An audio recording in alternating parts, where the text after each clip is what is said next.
On today's episode, I'm talking about the 4 qualities of a leader that I was inspired to share this story after participating in a webinar with Coach Nick Saban. He's a football coach for University of Alabama, and he's a winner. And I so enjoyed listening to him and then his sort of codifying the 4 qualities of leader that I wanted to share that with you and give you my spin on it as well. I hope you enjoy it, and thanks for listening.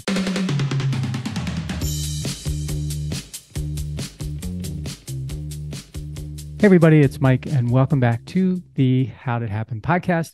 So happy to have you here for this special solo episode. And today I am going to be talking about 4 qualities of a leader. And these are not my qualities, although I align with them. And I'm going to admit to you that, and as I mentioned in the intro, these are Nick Saban's 4 qualities of a leader. Nick is the head coach at the Alabama Crimson Tide college football team. He's a 7-time national champion, and I don't watch a lot of sports, but I love coaches. I love coaching, and I love coaches, and I love listening to coaches. And so when I had the opportunity to listen to Nick on a webinar that was sponsored by Vistage, I was very excited to do it. And so here's what I came away with. He talked about a lot of things, but these 4 qualities of leader I thought were really good, and we're sharing with you because I think you and I would agree that anything that could help us be or become a better leader is something that's worthwhile for us to listen to, do something with, etc. So here are the 4 qualities of a leader according to Nick Saban. Number 1, leaders are committed to doing things the right way. And he's got 4 bullet points underneath this.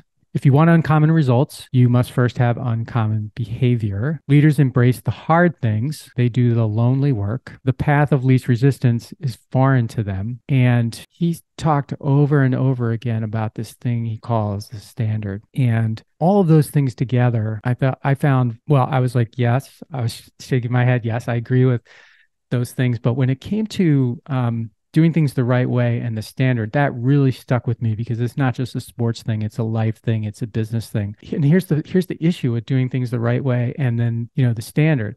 If you don't have a standard, there's no way to do the right thing because the standard is the right thing. And if you don't have a standard, you have a much greater tendency, and he talked about this a lot with different players, you have a much greater, and positions, you have a much greater chance of having confusion among the team because people don't understand why they're not being considered for this, or why this person can do this and they can't. It was very interesting how he rolled all of that up into this thing that he calls the standard. And the standard is just that. There's a standard for everybody on his team and everybody in his organization, from him all the way down, or from all the way down, all the way up to him, maybe is a better way to put it. And that standard says, this is the way we do things. This is the right way we do things. And you don't have to look at people then. You don't have to look at personalities. You don't have to look at favoritism because everything is looked at through the lens of the standard. Are we meeting the standard? Yes. Okay, great. We're going to keep going. Are we not meeting the standard? Okay, that's bad. We're going to stop that and we're going to fix until we get back to the standard. So number 1, leaders are always committed to doing the right things the right way and the standard. Don't forget about the standard. Number 2, leaders set a good example. That seems like duh, right? Leaders set a good example. Of course, leaders set a good example, but here's what he has to say about it. The speed of a leader is the speed of the team. So goes the leader, so goes the people. Leaders are a picture of the desired destination in which the others should wish to arrive. They set the level of intolerance for your organization. Leaders own the result. And again, that gets back to the standard thing. Leaders, they set the level of intolerance of your organization. Think about that in your life and in your business or whatever it is that you do. Do you set the level of intolerance in your business, or do you let somebody else set the level of intolerance? Are you intolerant of some things and not intolerant of others, even though you said you were intolerant of them? People, customers, right? Money, right? It's a big responsibility. It's a big responsibility. Leaders set a good example and they set the level of intolerance for your organization. Number 3, leaders are never late. You can take a lot of things from someone, he says, and give them back, like money, possessions, and resources. And he says, even if handled right, you can even help someone get their dignity back if you take it away, which sometimes you do. intentionally, I hope, but sometimes it happens. Then he says, however, there is only one thing. If you take it away, it's lost forever, and that's time. Once time has passed, it's gone forever. And as a result, the most disrespectful thing you can do to a person or a team is to be late and have them have to wait on you. You basically communicate to them that your time is more valuable than theirs. And this has been something that how do I say this? I can't stand when people are late, even if they're late for a minute. If they haven't told me they're going to be late, it's just, I find that to be disrespectful. I find that even more than that, I find that to just be a reflection of who they really are. And unfortunately, I guess for me, there are a lot of people that feel like being late is okay. And there's a lot of leaders, and this is the thing I want to make sure sticks with you and me. There's a lot of leaders who think that because they're the leader, because they're the person in charge, it's their right to be late. It's their right. They've earned that right. That's how some people think. That's crazy. That's crazy thinking. Leaders have to be on time. Nick says it. I agree with it. And number 4, leaders take care of their responsibilities. They keep their promises. You can count on them. Effective leadership and trust are inseparable.